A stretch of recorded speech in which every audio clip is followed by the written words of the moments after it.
And so we really want to make this interactive and engaging and useful for all of you. So time permitting, we will have a discussion about the workforce going forward and potentially what's happening today. In terms of this particular session, it is called, What Will the World of Work Look Like? It is estimated that 65% of children entering primary school today will likely work in roles that currently do not exist. The impact of this transformation is already being felt by industries new and old, with the pace of change in the job market starting to accelerate by 2020. The power of the internet, big data, artificial intelligence, robotics, the sharing economy, new energy resources, 3D printing, and shifting demographics will all contribute to rapid and ever-evolving shifts in our economy. So with that as the frame, let me introduce our panelists. I'll start with myself. My name is Sean Miles. I work for MasterCard worldwide. I've been with MasterCard for 25 years. I oversee all of our government relations and community engagement efforts around the globe. MasterCard is a technology company. It's not a financial services company. For those of you who don't know, we've never issued a card to anyone on this planet. We license financial institutions around the world to issue our products, primarily credit, debit, and commercial. And as a technology company, we process the transactions that many of you conduct every day using your cards. Hopefully you have a MasterCard. If you do, I thank you and my family thanks you. But we're not responsible for any of the fees that the banks may charge. That's their area of responsibility. We make our money off what we charge our banks to participate and process transactions on our network. And from a technology perspective, there's a lot of new technology that we're on the cutting edge of helping to facilitate, whether that be Apple Pay, where you can use your Apple account and pay with your mobile phone. We now have Selfie Pay, where you can take a selfie of yourself to identify yourself. Biometrics, eye scans, all types of security protocols that we're testing around the world. And our goal is a world beyond cash. 85% of transactions around the world today are still done in cash or checks, which only means 15% are digital. And so while we actively compete with Visa, American Express, China UnionPay, Bancaire, and the list goes on and on around the world, our biggest competitor is cash.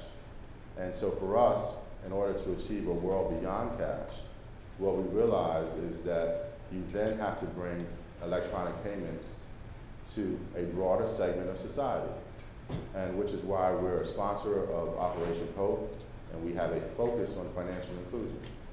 Because there are many people around the world who will not have the opportunity to access a bank, either because of their income level or where they live. But they should not, because of that, they should still be a part of this financial mainstream. And we work with institutions around the globe to bring about greater financial inclusion so that people have the benefit of this technology and don't have to spend more money just to get their own money by going to check cashers and other institutions. And so that's our focus, and that's what MasterCard is about. And once again, I'm Sean Miles. So I'm going to start with our panelists. I have Megan back here with Open Matters. And Megan, can you tell us about yourself and Open Matters? Yeah, absolutely. Thank you. I'm Megan Beck. I'm the Chief Insights Officer at Open Matters. So that's a digital consultancy, and what we do is a lot of research into technology and the impacts of technology on how businesses are operating, and what the economic impacts are, what the impacts are on the employee-employer relationship, and how customers as well can impact and influence companies. So we're all familiar with, the Ubers and Airbnbs, and why are they getting these outrageous valuations, and what are their responsibilities to their employees. And in fact, we think MasterCard is one of the original network operators, so that's very good, a pioneer in that space, bringing together all these different organizations and managing the transactions. But so that's where we work. We do a lot of research on how it's affecting people, how it's affecting organizations, and so I'm excited to be here. Thank you, Megan. And we have John McGilligan. Okay. John is with York Exponential, and John, tell us about yourself and what York does. Sure, great. So again, my name is John Miguel. Is my mic on? You guys hear me okay? All right, great. I'm the CEO of York Exponential Support Company that develops and leverages machine learning and what are called collaborative robots. So they're humanoid sized or smaller, safe to be around, easy to program, with much lower price tags. We found ourselves working primarily in small and medium-sized manufacturing space, which you'll start seeing in restaurants, coffee shops. This kind of technology will advance very, very quickly. To support this from a community standpoint, I'm also the president of the Fortress Initiative. So we're a nonprofit that's devoted to preparing third-tier cities, so cities of 100,000 or less, for the fourth industrial revolution. I'm also the CEO of the Fortress Academy. We're Central Pennsylvania's only licensed coding bootcamp and accelerated technology provider. So we're essentially a college, all with the focus of rapidly upskilling and training people for exponential technology in the fourth industrial revolution. Thanks a lot, John. And last but not least, we have Kevin Talbert with the United Auto Workers. Kevin, a little bit about yourself and the United Auto Workers. Good morning. So much energy. That's Good okay. morning. Thank you. I'm Kevin Tolbert. I'm with United Auto Workers. UAW Ford is probably the correct acronym. I've been with UAW Ford for 24 years this year. And in that space, currently I run a team of researchers, and our job is to look at the auto industry, manufacturing, and the world in general, and figure out where we're going. At Ford Motor Company, we have about 60,000 employees right now, but it wasn't that long ago that was over 110,000 employees. Where did they go? Where did the work go?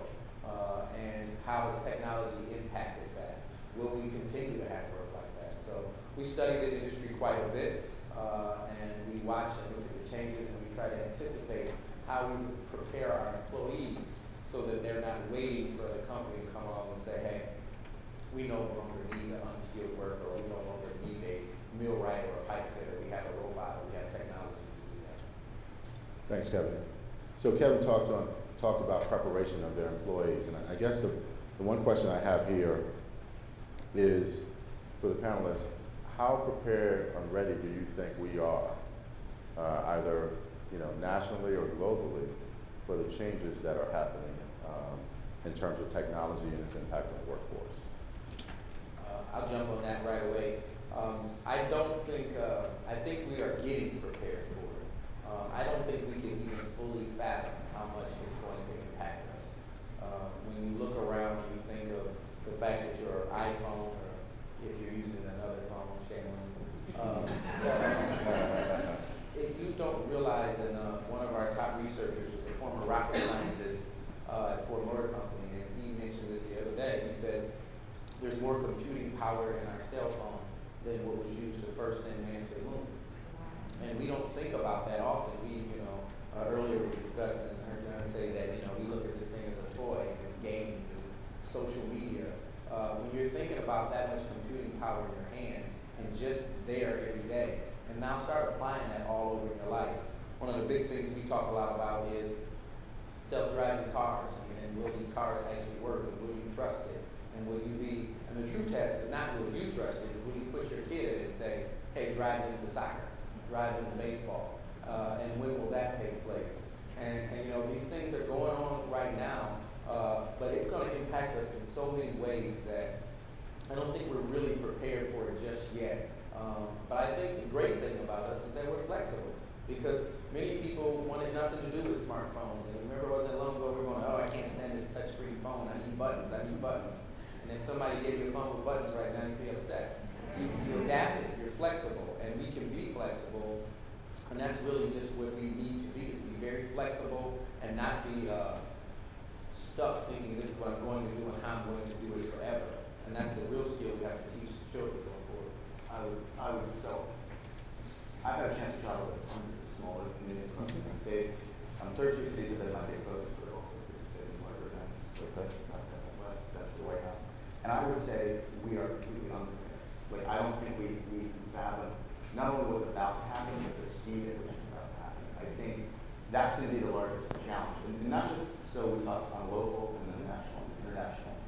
So there were a couple recent studies done, probably one of the most famous is done by Oxford University, where they said within a decade, 47% of our population will be unemployable. Not unemployed, unemployable. They won't have skill sets that can fit within the fourth industrial revolution. But there's a larger problem because a lot of developing nations, that rate is close to 85%. Just because the kinds of work that they're doing is very, very easy to automate. But really, it's the speed at which this is about to happen that I don't think people are prepared. And I believe it falls into one of two categories. And going through our licensing process at college was a nightmare. Like, it was the craziest experience I've ever had in my entire life. I was actually told when I went before the Board of Education, we were denied multiple times. And it took us a year and quite a bit of money just to get our license. We hired some consultants, and they basically said, all right, we work at the Department of Ed, this is what you did wrong. Your suits fit too nice, and you answer questions too fast. And I could not wrap my head around what actually was happening, and they said, you need to be less prepared, and you need to let them feel like they know what they're talking about. And I've never experienced that before as an entrepreneur. I always walked in meetings, made sure I was very prepared. There's a feeling within education that your classroom is yours, and it's your world. And you don't come in and you don't tell people to change. So what's happening is you've got the educators that have been so overwhelmed with new fad in education, some buzzwords, some new thing happens, they just shut off. And they're like, I don't want to hear it. It's just another thing that's getting crammed down my throat. On the flip side of this, you have a lot of employers that have absolutely no clue this stuff's happening. So the cycle is, the education system and training system talks to the employers. The employers say, we want more of these. They go back and they build facilities to train people to do more of X. The problem is the employers have no clue what's happening or the direction that things are going. So the education system is stuck in this cycle where we're training people for jobs that are obsolete or near obsolete because the employers are demanding more of it because they don't know that the change is happening and the speed at which it's happening. That's going to be our largest challenge as a nation, is waking those two sectors up. Because otherwise, we can talk about this and debate it as much as we want. The cycle just keeps going. And very quickly, things are going to change. And once the train starts moving, there's going to be no catching up. Like, you're not going to be able to run to keep up with this. It's going to happen so quickly. It will happen in one generation. So I think if we can tackle, we need a more robust employer education system. And that's very difficult. I mean, you, I'm sure, had to deal with CEOs before, where someone that's making billions of dollars, for you to sit across from them and tell them they're doing it wrong, is very, very, very difficult. But past success is no indicator of future success, and that's very, very difficult for people to understand, especially people that are at the top level. Having that discussion with them is very, very difficult. So we need to focus on educating the employers and educating the educators. And those two verticals, I don't think, are being focused on enough. I want to follow up on your education point. Megan? I totally agree. I think that the key things here are leaders prepared for this change. This is the people who are making policy and who are leading organizations. And they tend to have roughly 30 years of experience in a particular field that's been running sort of in the industrial mindset for the past 50 years. And they've been very successful, right? That's why they're the CEO, that's why they're the, policy maker. And they have no idea they're using a phone that's 3 generations old, or we shouldn't make fun of that, but, there's all these different things, the impact of apps, that they're living their lives differently than the way most of Americans, most of their constituents, most of their employees and customers are living. And so they know digital is happening, and they assign digital transformation to somebody 3 levels down in the organization or in the policy and say, good luck, let's make some difference here, and nothing happens, right? Because the leadership team doesn't understand, doesn't buy in, doesn't want to shift resources away from proven strategies. And then when you combine that with the speed that you're talking about, it's a recipe for a real disaster. Because we've heard about the Luddites, right? And we can make fun of them going into the factories and trying to break down the machines. And we all know that in many ways, technology so far has created more jobs than it's destroyed. But if it's creating new jobs at such a rapid pace that educators and the workforce can't keep up with the new jobs, if we can't re-educate, before maybe we had 10 or 15 years to re-educate a manufacturing workforce to work with machinery, steam engines, and all those different things. Now, how quickly is change happening, and how can we re-educate the workforce for a 2-year turnaround? And that's the real problem. I mean, it's possible to shift these jobs, but can we shift them as fast as change is happening? So that's why I'm worried about it. The first industrial revolution, right, even though we went from an agrarian society to industrial, it was still pretty similar. Like, you worked in a field, then you worked in a factory. You picked things, then you did this. This next leap is so far beyond anything like that. There isn't a direct parallel, which is where this challenge is gonna come. It's really the mindset that we need to change. It's not just the skill set. And, you know, I think the other aspect of that is we're used to the automation, at least thinking about automation or technology taking over perhaps what humans used to do in terms of manufacturing. But now you're seeing it in services. Right. So, Highly skilled one. and highly skilled services. So, and one fun fact, particularly for what Kevin was talking about in terms of the auto industry, the leading category of industry that employs men in this country is driving. So if you have self-driving cars, what happens to that workforce? Food for thought. So the next question is around education, because John touched on it. And you know, the frame of this is, okay, it's for our children. What should education look like going forward, given all of the dynamics that you've heard today? What I was talking to my colleagues here earlier, I heard some study, I don't have the stats, that basically said today you have a better chance of getting a job with a technical 2-year degree, whether it be medical, or automotive, or some type of technician, than you do with a 4-year degree. Because there are many people with 4-year degrees that are having a tough time finding a job, and in fact, the jobs they find are not necessarily paying as much as perhaps it used to pay, whereas some of the technical degrees are paying a lot higher wages. Maybe the long term is not as high, but that's currently happening now. Now we're talking about the future and everything you're hearing now. So from an education perspective, John, you touched on the fact that employers need to have a greater foresight as to where things are going and signal to the education community, if there's such a thing, perhaps it needs to be, that this is where we're headed and this is where you should start educating. But speak a little bit more about what that could look like. How could that work in this country at least? Yeah, so this is probably going to be the most difficult thing, because if you look at the way teaching has been done, you know, I mean, we've found it in the Prussian model. I mean, it's remained relatively the same, unchanged by radio, unchanged really by the invention of television, unchanged by technology to get us to the moon. It really hasn't changed, and a ton of incredible things have happened. We really haven't changed that much. They don't have chalkboards anymore. Right. Yeah. So the hard challenge is going to be we have a relatively rigid system, and what's happening right now is figuring out how do we plug things into a system that maybe shouldn't be the way that it is, and maybe it shouldn't have been this way for a very, very long time. So for example, we've always tied intelligence to the ability to speak for some reason, but you see kids using technology immediately, like they're picking it up, they're figuring out how to do things. So clearly they're smarter than we gave them credit for. So should they only be in school until 12 years old? I don't know. Maybe maybe some kids should only go until the 12th grade or until the 12 and then go off and maybe start business. I mean, I really don't know. But that is such a paradigm shift that you might need to get a new job every 6 months.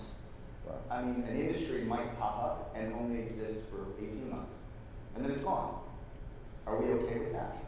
Are we okay with that's just going to be the pattern? Maybe we don't have LLCs anymore. I don't know, maybe we have a completely different business structure. I mean, these are all things that we're going to have to really challenge in the education system. But it's going to be about not knowing what the outcome is going to be, but just running fast.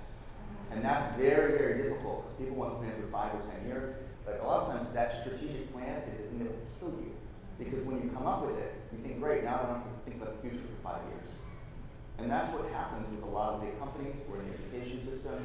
We want to prepare for the next 10 years. When really we should just be focusing on the next 18 months. And that's very, very difficult. Wow. You know, 10 years ago, we needed social media people. 20 years ago, we didn't even know social media was. So 10 years ago, we were looking for some people to hire to help launch a social media department or digital media department became. And we struggled finding those people. For the last 10 years, they've been valuable, and they played an important and crucial role. And I think what we have to understand is what we're looking to define, we don't even know what it is yet. We can't say what that's going to be. I love to be a futurist who could say, this is exactly what's going to happen, and this is where you go, because I put all my money there and I can get you things.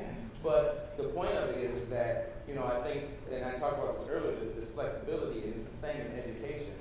My wife's in education, and you see kids who come in and they have no desire to read and write. They want no part of it, because to them, I can read online, and I don't have to really even write that well. There's software that does that now for you.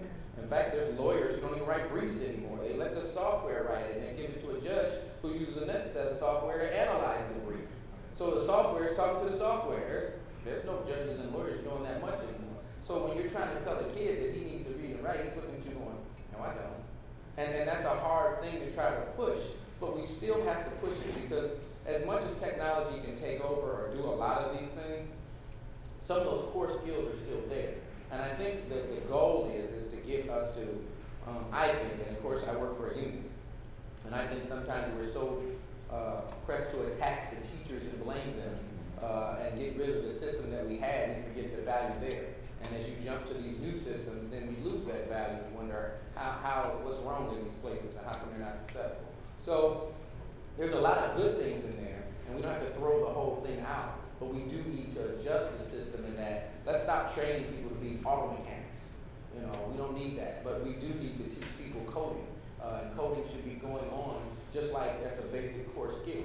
And so you can develop that from a very young age, and kids can be prepared. We do need to start finding the people that are more technical so that they can do programmable language, and people want to be welders and things like that. Because to your point, we can take employees right now and put them through a 2-year community college program, partner with the employer, and put them in a position where they're doing skilled work, and they become very valuable. But the goal is, how many of those people could you have? Could we take all 50,000 of our employees, or 60,000, and make all of them skilled workers? I mean, I guess we could, but would we be able to use them? We probably wouldn't. And so it's like trying to anticipate what we need for this point, and that point, and it changes because it is rather quick. And so if you think about like collaborative robots that you mentioned earlier, and then coming into the workplace, and what's that skill? It used to be a robot in the workplace was $500,000, surrounded by a fence, and it was extremely dangerous, and you couldn't get near it. And it took 2 engineers and 5 electricians, and they all had to go work just to change one thing to move the robot over 2 inches. Now that same robot's right next to you. He's just soft as a feather. There's no fence. He costs about $50,000 to $100,000, and he can do a whole lot of things. But what he can't do still is the end effectors for that robot. He can't necessarily do everything we can do. But at some point, that'll change. So I think to your point is education has to prepare kids to understand that maybe I'm going to have a general set of skills, and I'm going to apply them like this, but I also have to be constantly looking towards the future. And we can't be married to the concept that I'm going to be a doctor and I'm going to do this forever. And Sean, and we talked about this earlier. If I asked everybody in the room, raise your hand if you think technology can replace your job. And see, and to that point, most people don't think that's the case. I said this to my cousin, who's a doctor, and he looked at me like, "Are you crazy? No robot can do what I do. It's impossible." You can't have empathy for a patient, but yet they have robots right now with their training that says that most doctors miss people who are going to commit suicide, and that there's something that they believe you can see in the eyes of a person who is depressed. And so if you start thinking about from a doctor, or if you ask a telephone operator that many years ago, my grandmother's a retired telephone operator, she worked for Michigan Bell, she unplugged those cords and she moved them around. These things are happening, and they're happening very rapidly. And I'm willing to bet that though we keep talking a lot about manufacturing, when now people are looking at jobs to be replaced, they aren't just manufacturing. In fact, Mercedes-Benz tried to go out and replace all of their employees and put in all manufacturing or a peopleless factory, and they couldn't just yet. Maybe they will down the road, but they couldn't yet. And so my point is that a lot of white-collar jobs are on the table. It's not just blue-collar workers in the plant that they're looking to be replaced or changed by technology. And so this is a bigger concern for everybody, especially in the political climate we're in, and trying to bring jobs back to America. How do we go about doing that and doing it responsibly? And what jobs should we be bringing back? Because have they actually moved, or have they just disappeared? I love the point you made though about doctors, because there's all these jobs out there where a huge portion of your education and your time is spent analyzing data and trying to glean insights from it, right? And that's really hard. It requires 8 years of education. You have to keep up with this enormously growing body of evidence, and no doctor's ever going to be able to do that as well as a machine will, right? Like a doctor, even if the machines aren't that great today, we can see that in 5 years, the machine is going to better be able to keep up with the research on cancer or on analyzing x-rays or whatever it is than a doctor is going to be able to do. What a doctor can do is empathize with patients, create a treatment plan that's, hey, you know, what are your goals for the next 5 years? How should we be treating you? What seems good? What doesn't? A doctor could do that better than a machine. But we don't train people to do that very much, right? I mean, how many of our doctors really take the time to sit with us and understand our lives? And so we have these jobs where a huge portion of the tasks, the duties day to day, are actually pretty easily coverable through automation and machinery. And the other set of tasks are things that we don't really even focus on, and we don't reward people for being good at yet. So there's all these shifts that are going to happen. You know, and when it comes to education, I think the reason that 2-year degrees are creating more employable workers is because they're very practical, right? It's a flexible system instead of this very stable and inertial 4-year college system. 2-year programs pop up because there's a dramatic need for programmers, and I knew lots of people coming out of high school who went to 2-year programs and started working at Google right away. And maybe 5 or 10 years later, they went back and got their degrees, but it's because they had a needed skill immediately. And that's the problem. It's that flexibility thing. Is our educational institutions are not very flexible, and so all these for-profit programs are coming in to try and adjust for that need. But there's problems with those things too. So my last question before my job gets replaced by all of you is, given what we're talking about, we set the stage, we're talking about where the workforce is going and where technology is headed, and how should education and our children be educated for these evolving, changing technology that's going to have an impact on displacing jobs, perhaps creating new ones. Given that context, what do you think the impact would be on the issue of income inequality? Because we know in this country, by way of example, there's a wider gap between the haves and have-nots, much wider than it's ever been before. And if it's in this country, you can imagine how magnified that is in the so-called emerging world in terms of the income inequality. And I would say the income inequality issue is probably the root issue caused by, that's the cause of a lot of the wars or the terrorism that we see because of this income gap, this inequality that exists around the world. So the question for the panel is, given these changes, given where we're headed, does that tend to improve or make the income inequality issue even worse? So there's a lot of talk about income inequality and what this is going to affect jobs and income. The reality is, if we don't democratize these skills and change our mindset as a nation and as a world, it's not going to be an issue of some people having lots of money and other people not having any money. It's going to be an issue of some people are gods and other people are like it's just everybody else. I mean, the kind of technology that's coming and the rate at which it's going to move is going to look closer to magic. I mean, it's going to be incredible. And I don't think we're remotely prepared or focusing on how do we democratize this thinking. I mean, the truth is, right now, if you have a laptop, you can access an artificial intelligence supercomputer with Watson or TensorFlow as a regular person. Like, and we have absolutely no clue that some of these tools are accessible. The flip side of this is there's a lot of people that are controlling big companies that don't know that's possible either. So that's where the opportunity is in democratizing these skills. Is we have access to regular people have access to the kinds of technology that were only dreamed of 20 years ago, and yet most of them are unaware that it exists. And as I said, but the flip side of that is most of the people that are in power are unaware that it exists as well. So if done correctly, this could be a great leveler. I mean, this is like the railroads being laid. And there were a few people that understood what it represented, and they jumped on it, and those families still controlled everything. The last 100 years, there were a few people that understood it, the opportunity here is if we all understand that this is happening, we can really change the game. I mean, as a community, we could shift things very, very quickly. So that rate of change can also be applied to good things. Like if done correctly, we can change things that we've struggled with as a community for the last 80 years. Could all be done in 5. Very quickly. We haven't talked a ton about this administration and politically what's happening, but the reality is, I think it was the new Treasury Secretary, Yeah. he was interviewed by Axiom. I don't know if you guys saw this, and he was basically asked, based on the coming changes in artificial intelligence and robotics, what is this administration doing to prepare for this? And he said, that's 50 to 100 years away. I mean, that was his response, right? So the reality is, you've got a whole group at the top saying this, but if done correctly, that's an opportunity for everybody else, right? Because the technology is going to move very, very quickly, and once you can control it, you can break down. It doesn't matter how powerful you are. Perfect example. I remember last year when anyone familiar with Periscope? Remember when Periscope came out? I remember the first time I saw that, I was like, that's going to change the world. And all my friends thought that was goofy because you've got, Miley Cyrus. Well, tell them what Periscope for those. So Periscope was a live streaming app. I don't know if it's still around. Facebook does it now. Facebook is live streaming.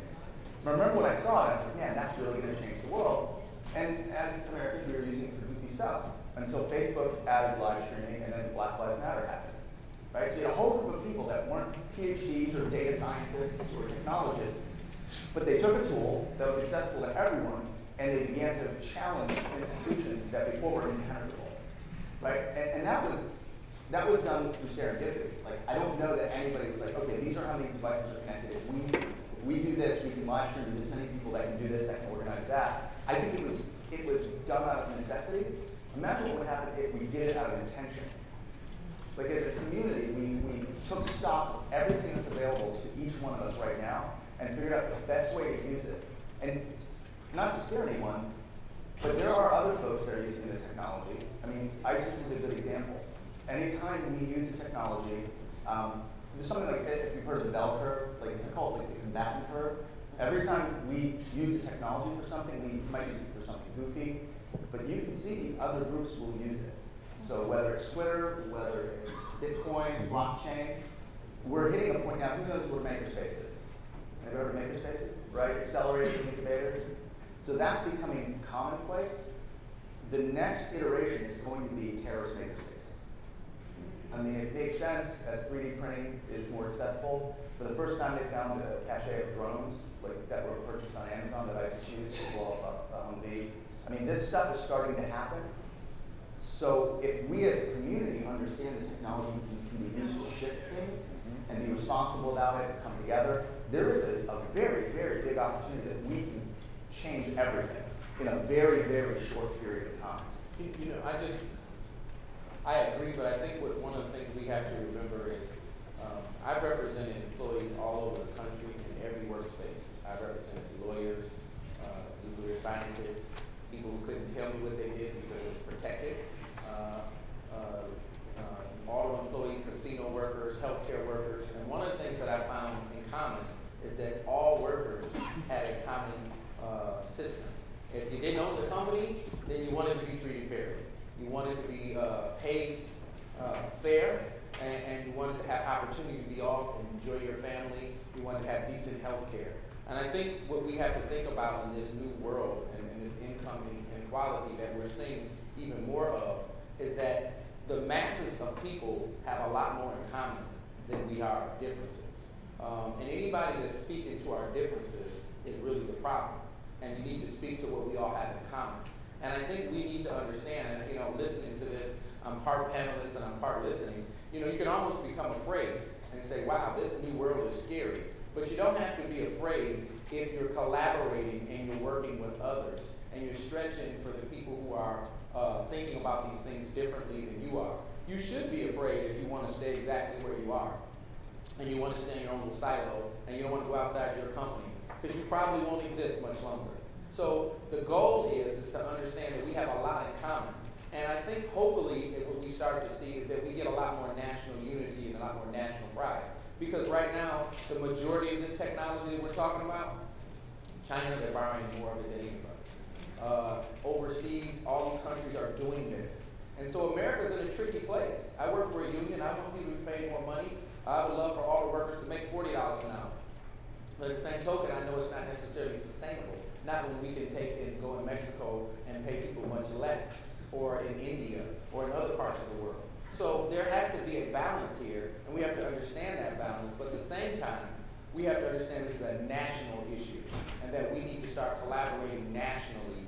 And as much as I want to holler at the conservative who has his opinion, or debate with the independent, so clearly I'm a Democrat, I do know that we need to find a whole lot more common ground quickly. Because while we're arguing here in America about some of these things, they're getting them right in other places. And they're getting them right fast. And it'll be a matter of, could we compete? Because at some point, we're not going to be able to make the world's cheapest car, the most efficient car, and the best performing car. So then what will happen? The number one auto market is China right now. Lincoln Continental was made for the Chinese auto market. And the majority of those people sit in the back seat. So when you go buy your Lincolns, remember that, buy American. But think about the fact that they have already changed the auto industry already, and that this is going to continue. So we have to hurry up and start understanding the collaborations, these fights that we're having. We better find out a way to get together a whole lot faster than we're doing. Because as John has said, and listening to John, I almost was like, wait, hold, slow down. But he's right. It is moving really fast. It's moving so fast that you can't comprehend it. And just think, I have 2 autistic sons. And one of my sons is not very verbal. But if I put an iPad in his hand, he can do anything I can do and anything you didn't even know he could do. He can find things on iPad and I wasn't sure he could even spell. But he could go to iPad and find any song that he wants to play. Clearly he can spell. So I'm telling you, this technology has empowered a bunch of us, and we can do a lot of things with it. But right now we have to understand that it's happening. So we need to get together, we need to understand this, and then we need to use it to start changing this income inequality that's really affecting us. Listen, I'm all for people having money and being fair, but people making $5, $6, $8, $10, $20 billion a year at the expense of our roads, at the expense of our government, at the expense of our healthcare, at the expense of our schools. At some point, enough is enough. You don't need to be worth $200 billion. What are you going to do with it? It doesn't make sense anymore. And at some point, these conversations we need to start saying it. But people don't say it because we all say, no, I want to be that guy making $200 billion. So, no, don't say that until I get my $200 billion. And then I'll say that. And that's wrong. I mean, at some point, we can't keep reducing the tax system to where we can't even support the world in which we live. Because you go to China, they got roads paved, they got apartment buildings built, they got manufacturing facilities, and they're moving very, very quickly. And there are a ton of people over there that can make us an afterthought. So it's a lot of things that we're facing, but I think if we really want to tackle it, it's being collaborative, it's working together, and it's learning what we have in common instead of talking about the differences. Yeah, technology as a tool is great and anybody can use it, but the fact of the matter is that wealth leads to greater flexibility, right? So if we already have income inequality and we're saying the people who are going to do the best are those with the greatest ability to flex to where new jobs are, to where the cheapest manufacturing is, all those different pieces, it will be the wealthiest group. And so it definitely has the potential to exacerbate this problem. And that's why meetings like this are important, and taking responsibility and being a part of the community is important, because those with wealth and privilege are going to need to be a part of proactively addressing this and making sure that technology is available to everyone. Well, we obviously have some very esteemed colleagues here who, with a lot of expertise and a lot of passion about, what's happening. I will say on the issue of whether the future will, and the job trends and where technology is going, will address the issue of income inequality. All I can say is it better, because if not, there will be hell to pay, because the natives are restless, and a revolution will certainly be here if it doesn't. So with that, I'll turn it over to the audience. We're happy to take some questions. And if you raise your hand, I think someone will come to you with a microphone, I believe. No? No? Okay. Right here. Yes, you. All right, so thank you for your contribution. Please stand, if you don't mind. I am a principal of the New Vocational High School, and so. Where? In Atlanta. Okay. Atlanta County. And as I anticipate how to prepare students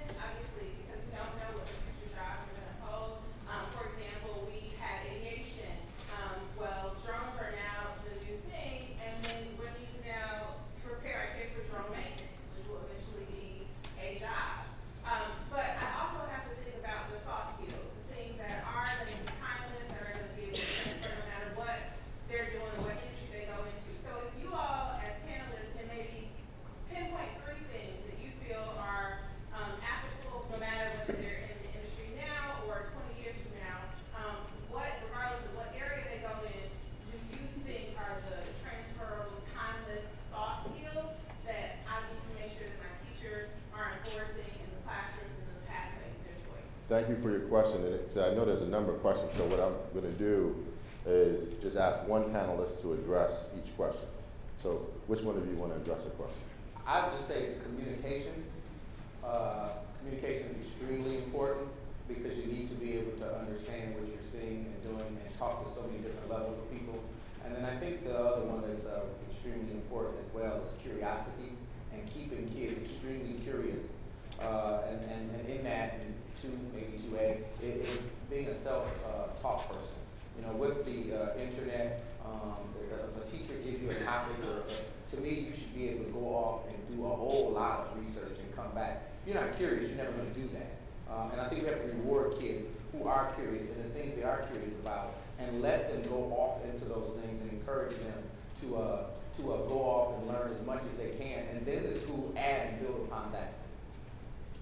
One question, do they still teach cursive? Is that, am I? Wow, I guess penmanship will go as well. I'm dating myself. Other hands, let me see a show of hands, okay, so I got that side of the room. This gentleman right there, put your hand, please stand. Good morning, everyone. My name is Robert Lewis Jr. I serve with a group of individuals that are 18 to 21 that are disengaged from school and work.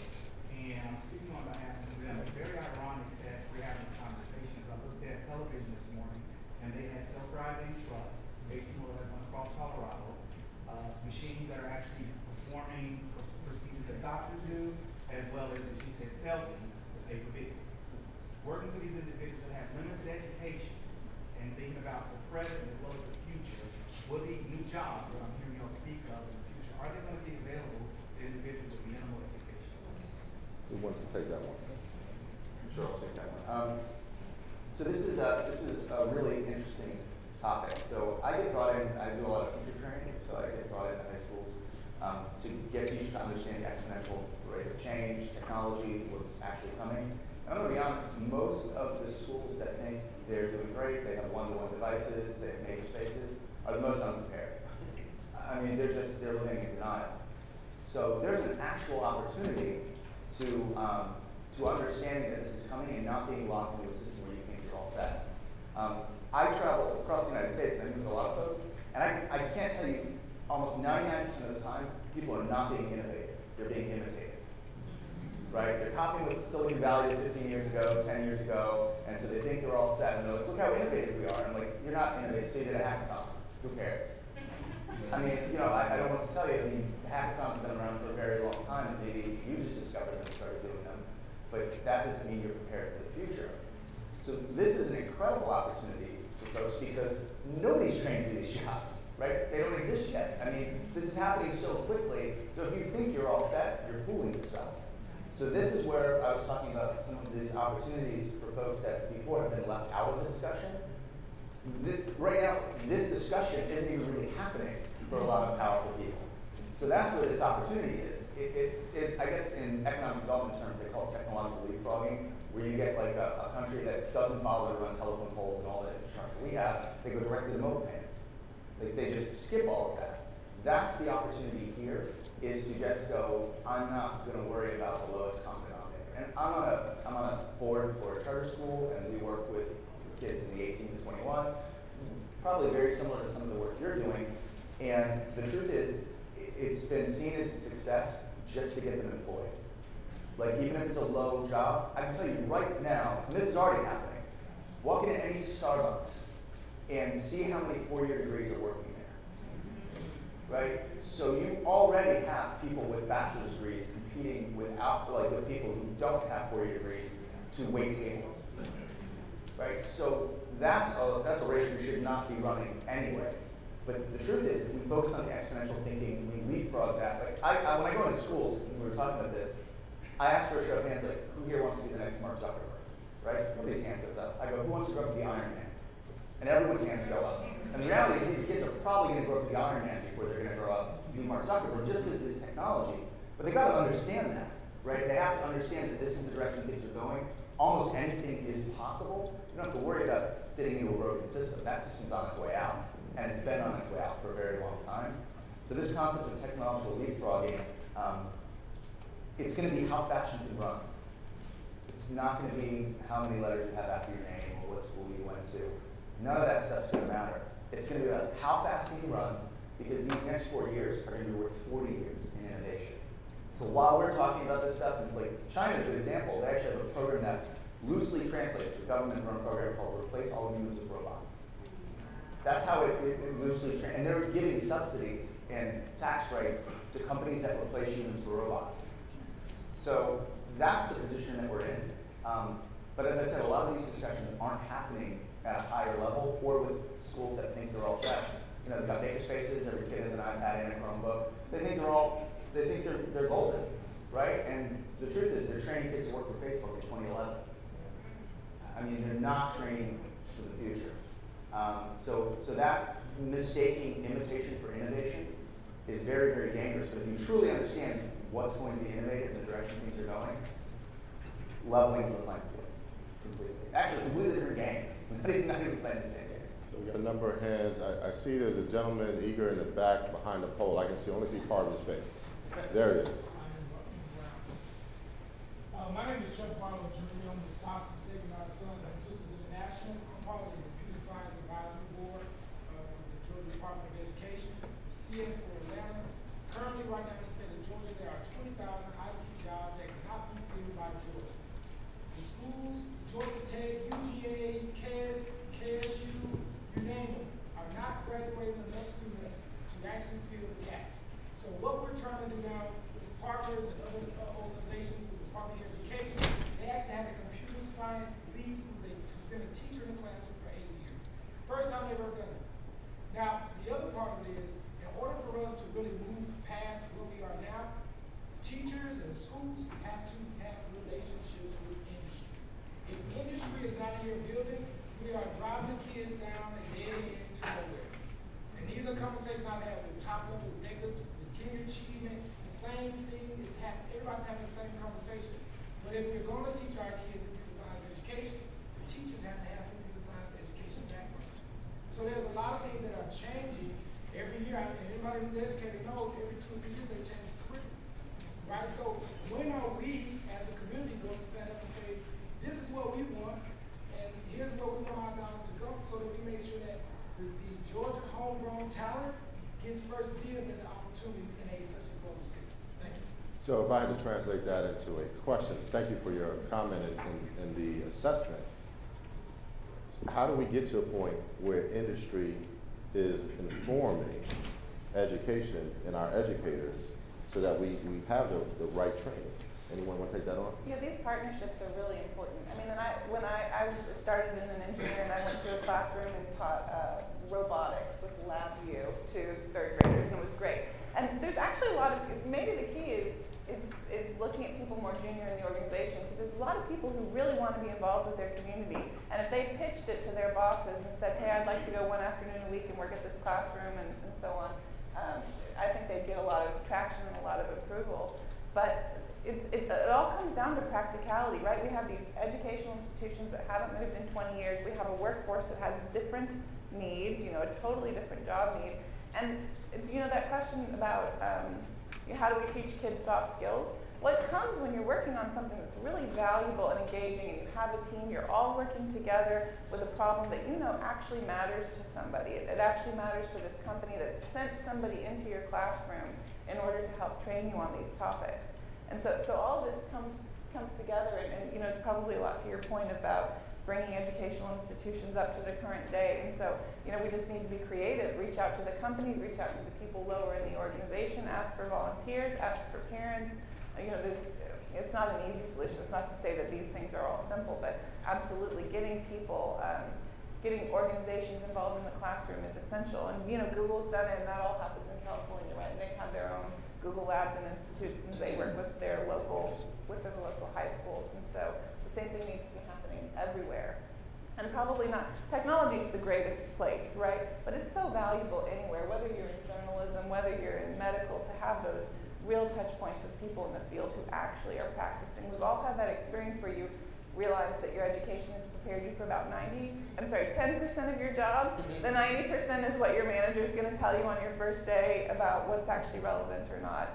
And so there's a huge mismatch. Hey, Coach, real quick, I just got to jump in and say we have 3 or 4 now next generation learning projects that we're doing across the country before.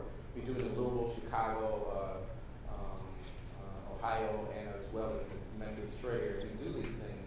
But in employers, we're saying to the students, high school students, here are the skills we need right now.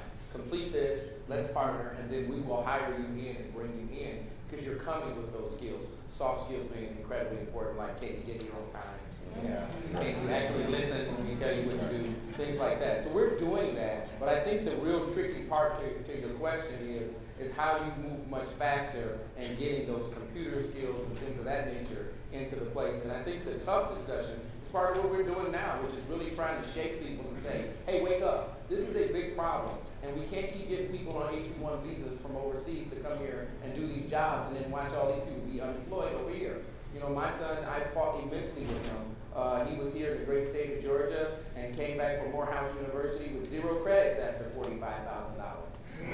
Yeah, so I was ready to kill him. But we did get him to successfully enroll in a boot camp and a coding academy, and it's something he's really thrilled about now because he could see a direct job at the end of this much faster than a 4-year degree. And so I think that's the goal, is to stop looking overseas or internationally and look at the people right around us. That's what attracted me to this conference, is why I'm here. How do we find the people right here who are unemployed, upset, angry, and really frustrated, and get those people engaged and active in some of these roles? And that's really the true challenge that we have to work on. Let me just real quick. So I'm actually on the STEM committee for Pennsylvania.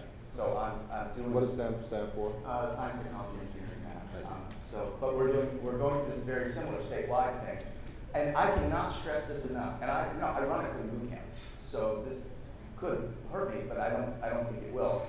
If anyone here is thinking that their kids that are in kindergarten or first grade are going to grow up to be computer programmers, you're wrong. Code will write itself. But by the time they're out, code is going to be writing itself.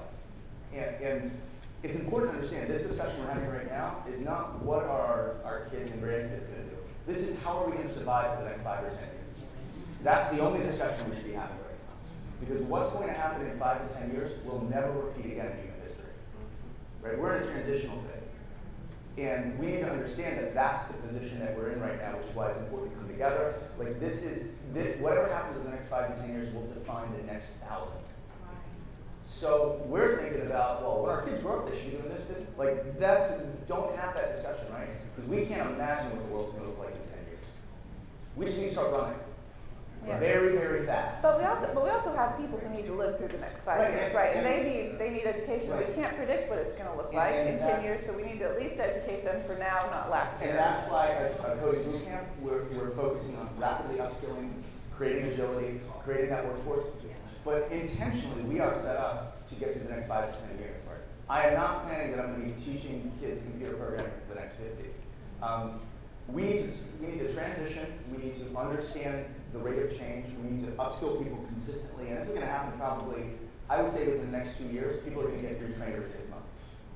There's zero chance that you're going to get a degree in something or have a piece of paper or even a certification, and that's going to ride you out for the next 5 years. But what I hear is you have to remain flexible and be adaptable to change, particularly not set on that what you're doing now is the only job that will be there going forward. So I see a number of other hands right here. You know.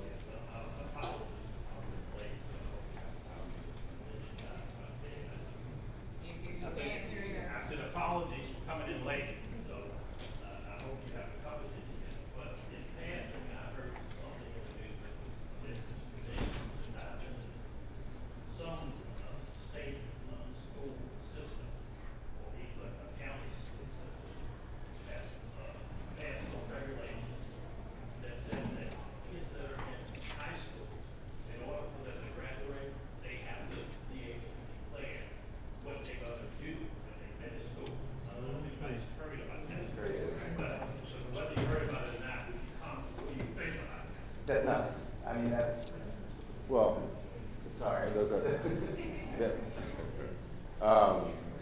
As an attorney, that's an easy. I mean, it's stupid, but that declaration means nothing. So you can declare, "I will be Iron Man," and should be able to satisfy the requirement. I doubt that will last seriously, but it speaks to the fact that our policymakers don't know what the hell to do, right? Right? And that's part of the challenge, which is our policymakers are there elected because we elect them, and they're supposed to represent us. You know, we are employed or unemployed, but we're employed in many different aspects, either in the public sector or private sector. And what we need to do more is hold them accountable for things that don't work, or even worse, make things worse in our community. And not only the policymakers, whether that be at the local level, state, or federal, but we also, with our employers, need to make sure that they are acting responsibly and playing a role in our community. The way Ford and others are trying to do, it's incumbent, because if not, we won't be able to do what we need to do in order to be this great nation that we're supposedly are. So, good point. It's an example of how things just don't work and silly policies come about. Next question. I'm a district level instructional specialist in the Atlanta area, where I spend 90% of my time trying to get educators to jump out of a box and do strategies that are already obsolete, right?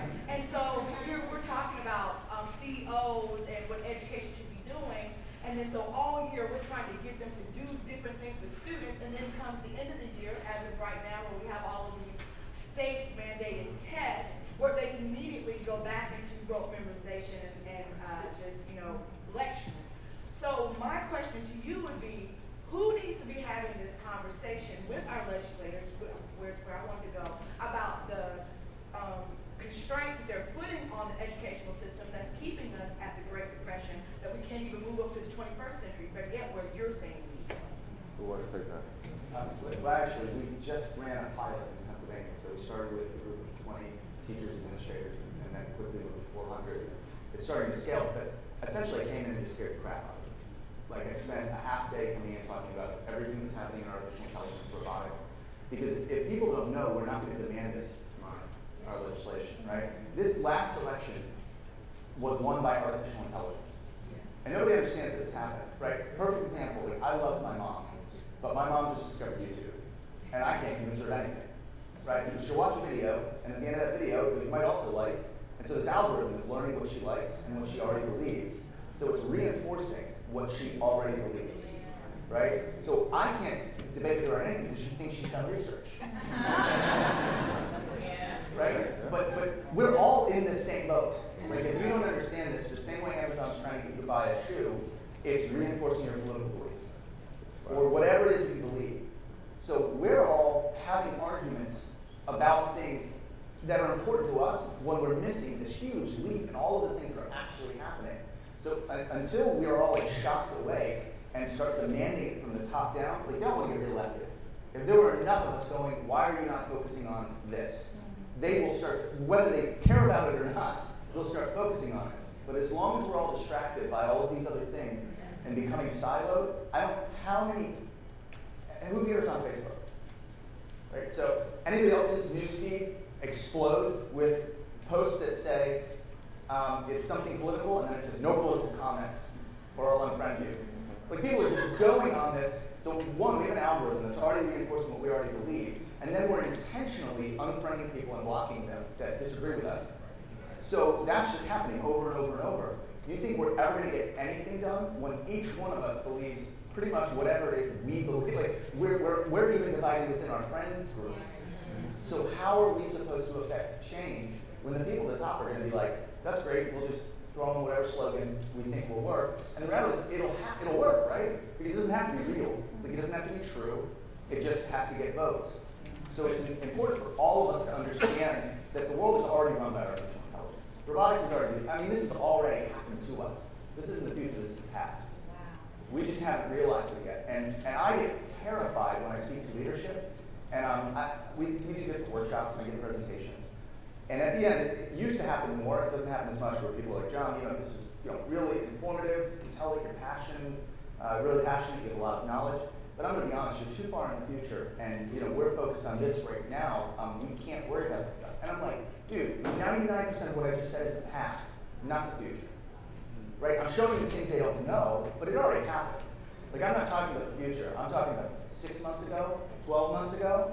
And I get terrified when I can show a leader proof that it's happened, and they'll look at it and not only tell me it hasn't happened, but it's not going to happen for a very long time.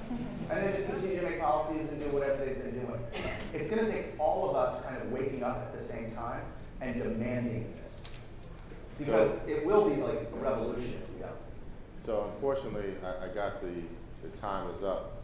So I know there was a number of other questions, but what I want to do before we all go is have the panelists leave us with a few thoughts, from an opportunity or a positive perspective, the silver lining you may see as we move forward. Thank you for the opportunity. I appreciate coming to speak with you all and appreciate you listening to us. And I just want you to remember that, going forward, like I said, collaborating, getting through and understanding this. You're right, we can all stay in our own spaces and argue about the things that we believe in, or we can do the real hard work is sitting down with somebody who really does not believe what I believe. Abraham Lincoln said, I don't like that man, I must get to know him. And the concept still applies today. We are so focused on what we like and who we like and stand in that space that we miss out on the opportunities of many other great people and learning from them and building collaborative efforts that we can all win from. So I think the future of work and where we're going is an exciting opportunity. I think it's really, really a great opportunity for us. There's legislation in places like Sweden and Norway pending about something called the UBI, Universal Basic Income. And what they're talking about is maybe a world without work, and that they pay people to stay home and take care of their aging parents because they won't have jobs. I don't know if that's going to happen just yet. I don't know if that's 3 years, 5 years, 10, or what. But what I do know is that whatever it is, we make it when we make it together. When we collaborate together and we work in that system. I don't see America doing that. It doesn't really sound like a very American concept. But I do know that these things are out here, they're affecting us, and as long as we stay comfortable and stay where we are, we're gonna be in trouble by them. So Thanks, Kevin. John, final thought? Yeah, thank you for having me out. I would leave everyone with this, that this is going to happen, and it's been happening, it's going to happen a lot faster than we expect.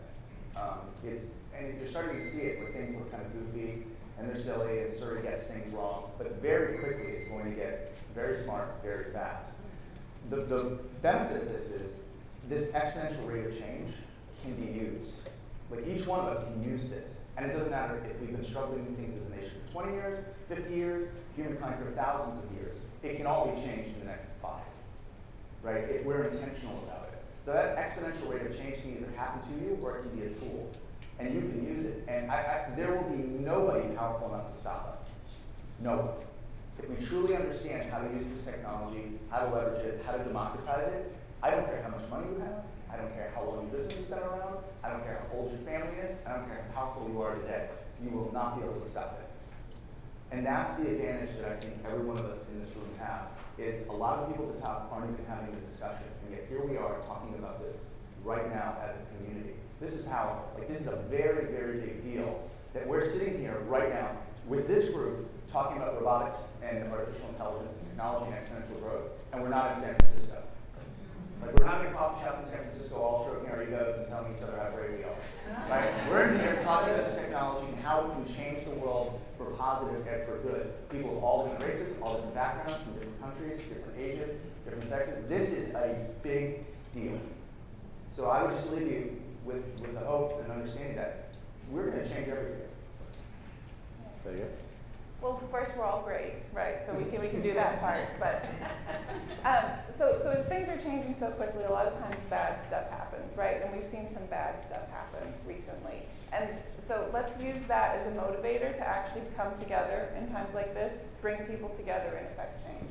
Because that's what's going to happen. And, all of this can be sort of a gloomy conversation about jobs disappearing, people needing new training, the education system, my God, how is it going to catch up? And so things are going to get bad at some point, and eventually, hopefully, it's going to get so bad that it's going to really motivate us. And we've already seen people being motivated to action in many different ways, protests and calling their senators and many different things. And so let's all try to use this momentum, right? And when things seem like, gosh, that could be really scary, come together and actually try to affect change and use this as a motivator.